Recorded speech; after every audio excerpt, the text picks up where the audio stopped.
Hi, I'm Ashley, and today I'll be talking to you about how to pull off a good job interview. Let's start with how to dress. For men, it is almost always acceptable to wear a suit, no matter what company you're applying for. Whether you think they're more casual or more dressy, it's always better to be more dressy. So a dark suit with a light shirt is recommended. You don't want to wear a distracting or a flashy tie or any distracting or flashy colored shirts. You don't want to wear cologne or aftershave. These can cause either an allergic reaction among the person you're interviewing, which is definitely not what you want, as well as it can be overpowering, especially if you're interviewing in a small room. You'll want to shave the morning of, that way you don't have any stubble. And if you do keep a beard, you'll want to trim it up the morning before so that it looks nice. For women, generally, it's most acceptable to wear a suit with pants or a skirt. However, if you're like me and you don't prefer suits, it's also acceptable to wear a conservative blouse with a skirt or pants. A conservative blouse would be not tight, nothing sheer, nothing low cut, nothing sparkly, no excessive colors or sequins.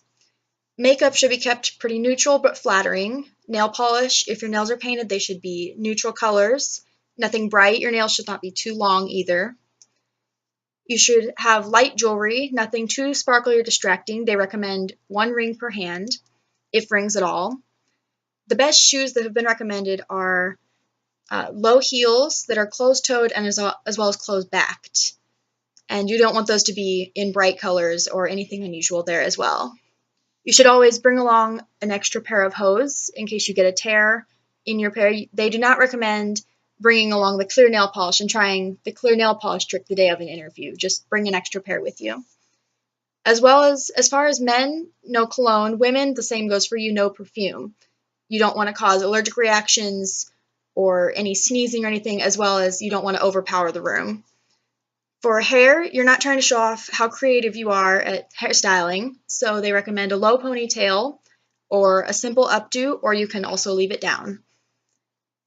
For men and women both, your clothing should fit comfortably, not loose, but comfortable. You should be able to move naturally in it. You don't want to look like you're stiff and having a hard time moving in the interview. No loud or flashy colors. That goes for both men and women. Neutral tones, darker tones are always good. You should brush your teeth before you go to the interview, especially if you've eaten that day. You should also pack breath mints and floss just to be safe. You may not think you'll want them, but by the time you get there, you may have changed your mind. You should keep your hair looking neat and tidy. Bring a hairbrush along. Women, have it in your purse. That way you can pull it out and brush it right before you go, or right before you get out of your car even. No cologne or perfume. They reiterate this many times. They want to make sure that you're not causing any problems along the workplace, as well as they want you to leave a good impression, not the impression of remembering what you smelled like. It's always better to be too dressy rather than too casual. This goes for no matter what company that you're applying for, no matter how young it's run or how old it's run, how casual of a company it is, the work that they do. You should always be more dressy than what they expect. A general rule that was given was before an interview, you want to dress the way that you believe the boss would dress. Even if this is a casual company, they're still the boss, they're the highest. You want to dress to that level. Now let's talk about etiquette at the interview. So before you go to the interview ahead of time, you should do your research about the company you're applying for. You should know what they do, how they do it, how their work works, what their work does for people. You should also do your research and find out the names of all the people you'll be interviewing with, whether it's one person or a panel of people or a couple of high managers. This could mean calling in to the person who does the interviewing. This could mean calling into who sets up the interview. It depends what company you're interviewing for. But you want to find out names ahead of time and memorize the list. You won't have faces to go with them yet, but at least you'll have names. You want to write down questions ahead of time that you want to ask. That way, when you get there, you know what you're talking about. That way your brain doesn't blank as soon as they say, "What would you like to ask us?" You want to find out the cultural backgrounds as well of the people interviewing you. Some people are going to have different ways of greeting. Some people, it's very important to use their name multiple times. Some people, especially with Americans, you want to use their name at the beginning and the end, but not too many times or else they begin to feel it's creepy. You want to have at least 5 copies of your resume and your references. You want to bring those along with you no matter how many people you will be meeting with. If you're going to be meeting with more than 5 and you know that, you'll obviously want to bring more than 5. You should keep all these references and your resumes in a portfolio to keep them from bending, or you can also use a briefcase or just something official that will keep your paper safe. You want to print out directions ahead of time. That way you know where you're going. You have physical copy of directions in case, your phone is not working. And you also want to time it. So whether that means going on Google or checking traffic, checking the roads in the area, driving the route yourself a couple days before, you want to make sure you know how much time it's going to take to get there so that you won't be late.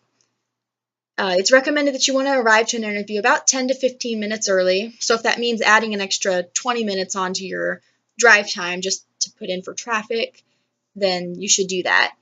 You also want to make sure that you pack within your purse or your briefcase for men breath mints and floss, as I've said before, or any other hygiene items that you'd like to take with you for before the interview.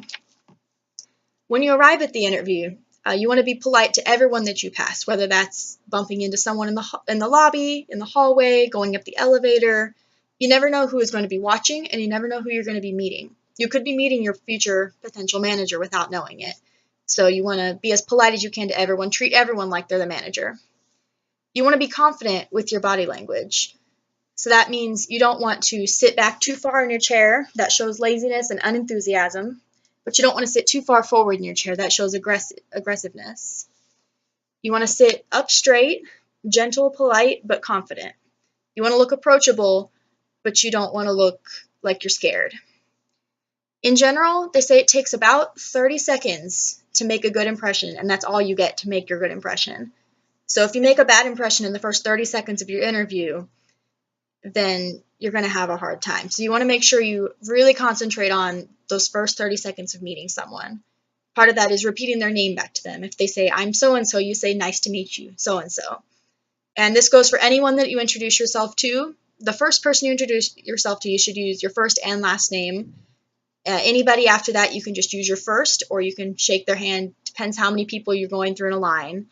If you're interviewing with an entire panel, this process can take a lot longer, but it's important to make sure that you meet each and every person on the panel.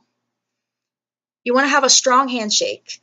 So, you want to make sure your hand's not too limp. You want to make sure it's not too brittle either. And so in my Prezi that I've attached, there is a link to one of my links that will show you some good advice on how to do a good handshake. And it's very detailed advice as far as how you should hold your hand, how many times you should shake it, etc.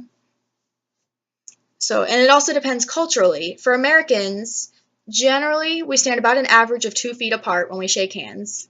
Obviously, you're not going to measure the ground, but that's pretty standard. However, if you're meeting with an Asian, they tend to stand a little farther apart. If you're meeting with a Latin American or a Middle Eastern person, they tend to stand a little closer. So you'll want to know who you're meeting with beforehand, so that way you kind of have an idea of how you need to act as you're meeting them and greeting them. This also goes as well with beforehand when I talked about the different cultural practices of greeting, whether it's 2 kisses on the cheek or a hug, or, are their greetings more casual? Are they more formal? Do you look them in the eye? Things like this. You don't want to let your phone go off while you're doing the interview. This is extremely important. Your phone should be on silent the whole time, from the moment you walk in the building to the moment you leave. And not just on silent, but it's best to have it off completely. When you arrive, you want to place everything underneath your seat except for your portfolio and your pen and paper to take notes on. You want to make sure that everything is kind of kept neatly so no one trips on anything. It should all be within the space of where your chair is. If you're eating during your interview, a lot of interviews are done over food. You'll want to make sure that you don't eat until everyone around you has gotten their food. You place your napkin in your lap. Use general table manners that a lot of you have probably heard before. Don't eat with your mouth full. Take small bites. Chew slowly. Chew with your mouth closed. It's not recommended to order an alcoholic beverage. However, if the interviewer orders one, you can use your own personal discretion as to whether or not you should order one as well. When you're leaving, don't stop smiling and being polite to people until you have exited the building. And even then, you just still smile and be polite to people, but it's very important as again, you don't know who's watching and you don't know who is connected to whom within the company. So treat everyone as like they're the boss. And then within 24 to 48 hours of your interview, you should send a thank you by snail mail. You may be tempted to send it by email. That's very common these days. However, snail mail shows that you really did care about that time and you took the time to send something to them that was more meaningful than an email. It also gives them something physical that can be sitting on their desk that can remind them of who you are. I hope you've enjoyed this, and I hope it's been very insightful. As I said, check out my Prezi. Thank you.